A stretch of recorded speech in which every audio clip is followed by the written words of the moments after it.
This man was imprisoned for 9 years and as a result lost all contact with his then girlfriend. Now, a decade later, he is free and is wondering whether or not to try and get back in contact with her. This is r/BestOf Redditor updates. I, a 35-year-old man, was incarcerated and lost touch with my girlfriend, a 33-year-old female. It's been over 10 years. Would it be wrong to contact her? When I was a university student, I fell in love with Daria, not her real name, obviously. She was the little sister of my best friend, so I considered her off limits, but my crush on her persisted and grew. She's one of those beautiful, brilliant people who is alive and breathing to make the world a better place. How could I not be drawn to that? One day, she told me she had feelings for me, and to my relief, my best friend didn't have a problem with me dating his sister either. So, for 2 wonderful years, Daria was my girlfriend. I should have asked her to marry me. I don't know why I didn't. I suppose I thought I had all the time in the world. We were young and there was no need to rush things. We lived in a country that isn't exactly democratic, and we were political activists. I ended up getting arrested and going to prison for 9 years. Please, don't think I'm some kind of monster for this. I don't want to go into detail in case it makes me identifiable somehow, but we didn't hurt anyone or do anything immoral. What we did isn't even illegal in the country where I currently live, and our beliefs were far from extremist. I haven't seen or spoken to Daria since the day I got arrested. My best friend died shortly after, and Daria left the country, partly due to the possibility that she'd be arrested too. There wasn't any way for her to contact me while I was in prison, though apparently she contacted my dad a few times in the beginning. Things got even worse in our country while I was incarcerated, so my dad and I emigrated when I was released. We've been living in Western Europe ever since, and life is pretty okay. I live with my dad, and I have a steady, if trashy, job.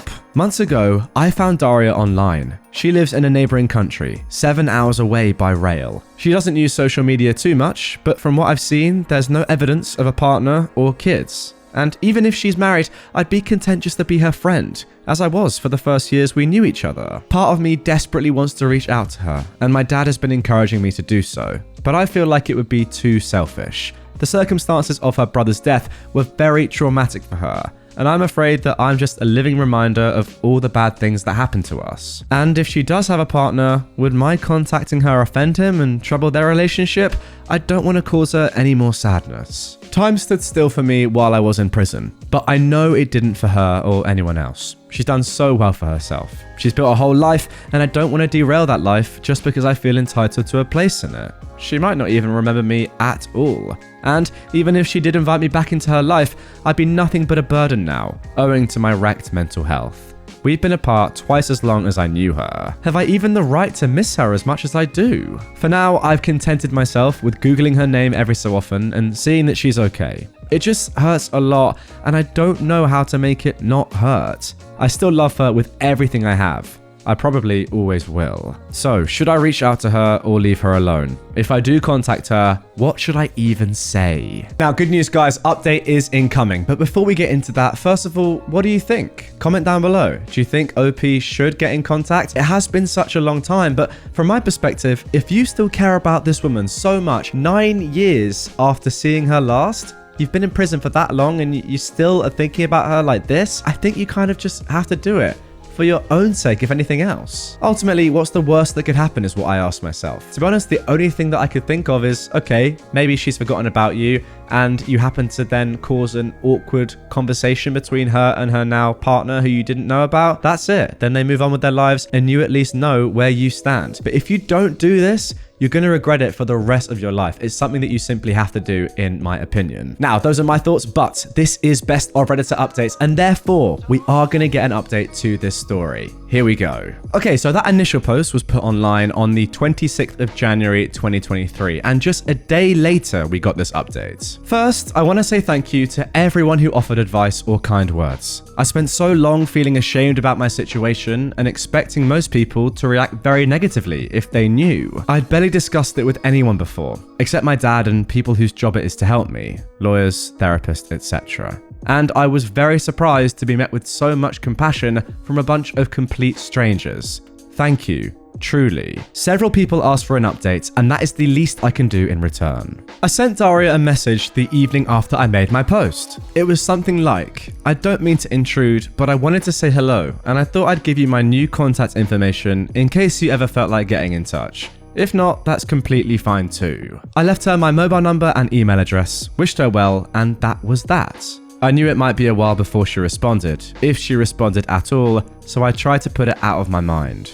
Early Monday morning, my phone rang. It was an unfamiliar number from the country where Daria lives. Who else would ever be calling me from there? I panicked a little bit, but I managed to answer in time. She asked a few times if it was really me, and I couldn't tell if she was laughing or crying. At first, she called me by the very affectionate version of my name that she used to, but then she quickly apologized and corrected herself, which broke my heart a little bit. It was an awkward phone call, but not in a bad way. I was extremely nervous, and it seemed like she was too, but happy also. Some of you mentioned that Daria would want to know that I was safe, and this was more true than I could have guessed. Because unrest in my country increased a lot during the last year I was in prison, she was afraid that they would decide to quietly kill me rather than let me go. Actually, sorry, that's a very good point I hadn't even thought about. It's quite challenging given that we don't know exactly what country this is taking place in.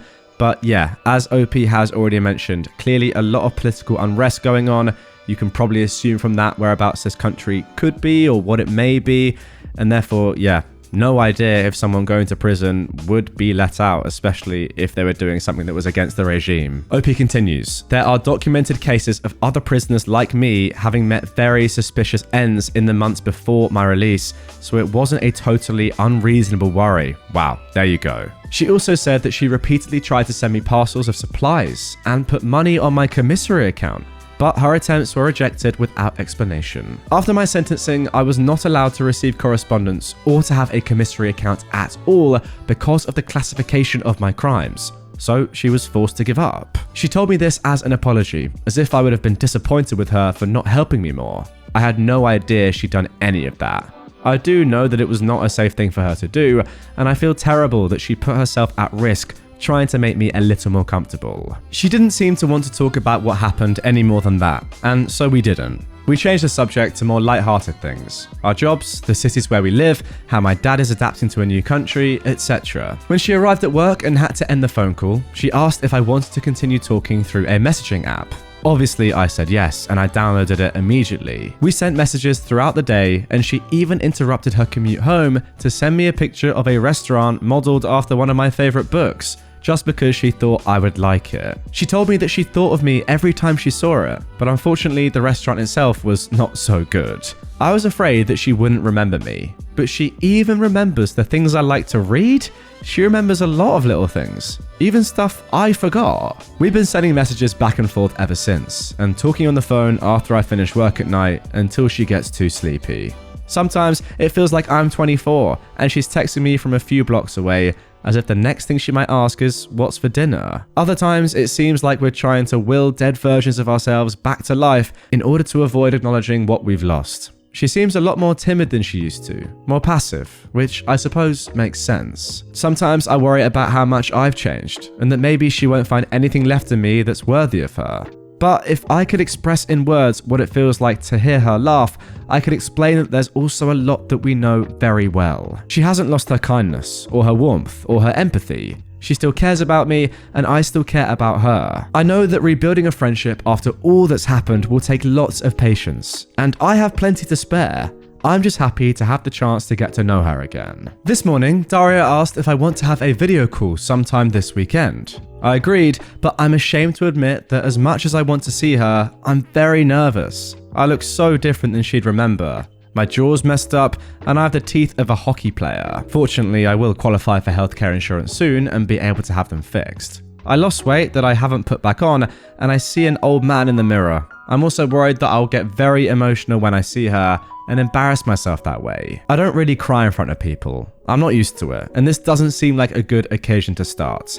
Aside from not wanting to appear pitiful, I don't want her to feel forced to comfort me. If anyone has some advice on how to handle this, it would be much appreciated. Overall, this week could not have gone better, and I'm extremely grateful to everyone who gave me the little push of courage I needed to send her that message. 1,000 times, Thank you. Oh, and just to clarify, she doesn't have a husband or kids. As I said in my first post, I only considered contacting her as there was no evidence of a partner on her social media. And there we go. Off the rip, it just sounded as if she was so into you and couldn't quite believe that you'd got back in contact with her. Amazing to have a girl text you throughout the day and really want to be in your life, right? Makes a change from being ghosted all the time. Am I right? Oh, just me? Tough.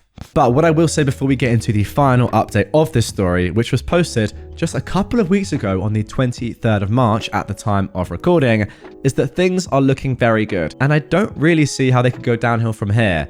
I say that with crossed fingers. I hope for your sake, OP, and Daria's, that this turns out well. Let's see if it does. Okay then, here we go. Here is the final update. I've had a lot of people ask for an update, so here it is. The last 2 months have gone by very fast. I told Daria that I was nervous about the video call, and she insisted on having it right away so that I could get it over with and stop worrying. Seeing her made everything feel real in a way it hadn't before. She still looks like herself, or even more beautiful, different only in the sense that she is fully an adult now. The place she lives is very different from our home country, with a distinct culture to which she has assimilated. That she had time to adapt and feel completely at home in this place broke the illusion that no time had passed. In hindsight, that was probably the real reason I'd been so nervous, because I could no longer occasionally forget myself and pretend that nothing had changed. The hardest part was not being able to reach through the screen and put my arms around her. Sitting there and watching someone you love cry from a distance is not easy. I barely noticed that I was crying too. She didn't seem surprised at my appearance, but she did eventually look me over and ask if the food was rubbish where I lived. I explained about my jaw and that I'm getting it fixed. Less dental work is required than I thought, but I do need surgery. Her response was to ask for my address and order groceries to be delivered, including a lot of soft snacks that are easy to eat and these meal substitution drinks that are actually tasty. She sent them every week since, even though I tell her it's not necessary. When I wanted to pay her back, she laughed at me and said she owed me a lot of food because I'd kept her from starving to death in university. I loved being able to cook for her, and I suppose it makes her just as happy to feed me now. We talk every day and have made video calls a regular habit. It does me so much good just to see her face, and the awkwardness is mostly gone now. It's easy to talk to her. Last night, she brought her computer into the kitchen and talked to me while doing the washing up. It's amazing how mundane things like that can make me feel normal and at home in ways I forgot I could. I never thought I'd be that stupidly happy to see someone washing coffee cups. I'm beginning to think that the idea of home as a physical place is a misconception. She likes to send photos to show me where she lives, what her life is like now. She was curious about how things are the same or different here. I didn't want to admit that I don't have much of a life to share back. Going places just doesn't seem worth the effort. She is, though. At first, it was very small things. She'd send a picture of a pastry she bought at a cafe, saying that she thinks her city has better pastries than mine. I'd go out and get one so I could send her a photo too. Then it was beer. Which city has better parks, interesting architecture, a department store, and so on. I figured out quickly that she was trying to coax me into going out more, but I played along to make her happy. I've seen more of my city in the past month than the entire time I've lived here before. I've been to the art museum and finally joined my colleagues for a beer.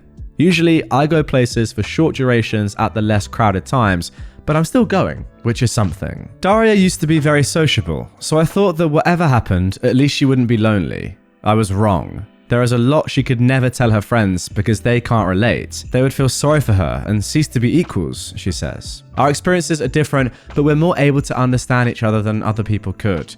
And despite her own burden, she's quietly picked up half the weight from my shoulders without ever being asked to. I am in awe of her, simply for being the kind of person who would. For Women's Day, I sent her some orchids, and she was very happy that I remembered her favorite flower. The things I can do to make her smile are so small, and she deserves so much more than I know how to give her, but I would do anything for this woman, and I am learning. There are protests happening where she is, with riot police and tear gas. Whenever this happens, she feels nervous and has difficulty sleeping. Now, at least, I can stay on the phone with her at night so she's not alone. Aside from the anxiety, there's also a sense of nostalgia. She talks about when that was us making noise in the street. I'm glad she has good memories too and doesn't have to be alone with them anymore. Finally, the reason I am updating now, 2 months after the previous one. She is coming to visit. We were talking last night and I mentioned that a church near me has special windows designed by an artist she loves, and I was thinking about going to see them eventually. She said it would be unfair of me to go without her, so I invited her to come with me. And then somehow it turned from vague future plans to being scheduled for next Saturday. She was going to come for the day, but I told her it was silly to travel so far to stay for such a short time and suggested she stay the entire weekend. So she'll be here from Friday until Sunday. I haven't really had time to be nervous yet, but I'm sure I will. Thank you again to everyone who has given advice or encouragement. It is very much appreciated. And there we go, guys. That is the end of that one. Once in a blue moon, you come across a story on Reddit which is truly wholesome and you think to yourself, should that be a movie? Would I pay to go and watch it? Absolutely. I will say I would love to know more about what happened in the first place and why OP went to prison, what this political unrest was, what country this took place in, what era. I mean, to be fair, we know what era, it was 10 years ago. Forget that last bit. Everything else though, I'd like to see that in the film with a little bit more context. But wow, what a story. It's pretty amazing. It's like a fairy tale really, but you're living it, OP. Fair play. Jealous of your position? I was going to say that, but then again, you were in prison for a decade, so I'm not sure about that. To be honest with you guys, I feel like we're owed one more update, right? Because again, as I said, that last one happened just a couple of weeks ago, actually less than 2 weeks ago. So I presume that you have now met up with Daria. She stayed the weekend. My friend, how did it go? I'm on the edge of my seat here, quite literally. I want to know. So if we do get another update from OP, guys, comment down below, drop a like on this if you want to see it, because I know I certainly do. There we go. That is going to do it for this one. A truly wonderful story through hardship and a period of unrest and ultimately misery, right?